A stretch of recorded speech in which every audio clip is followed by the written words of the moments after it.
Nu tänkte jag göra en challenge. Jag vet inte hur man uttalar men jag säger så.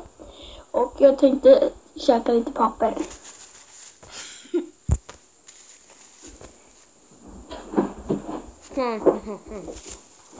Ska jag äta papper? Jag vet inte hur det kommer bli.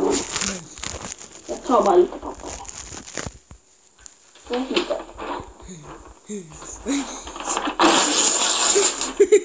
Varför inte äta mer?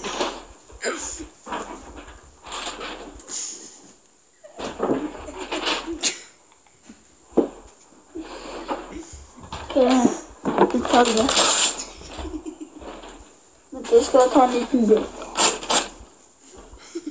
Ja. Sådär. Okej, 3, 2.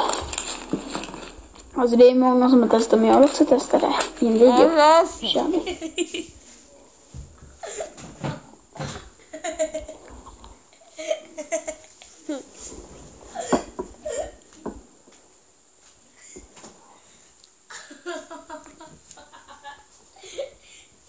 Skickar du till Så bra vi får!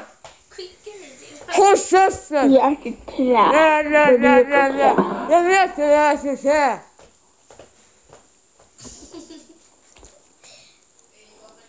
Nej.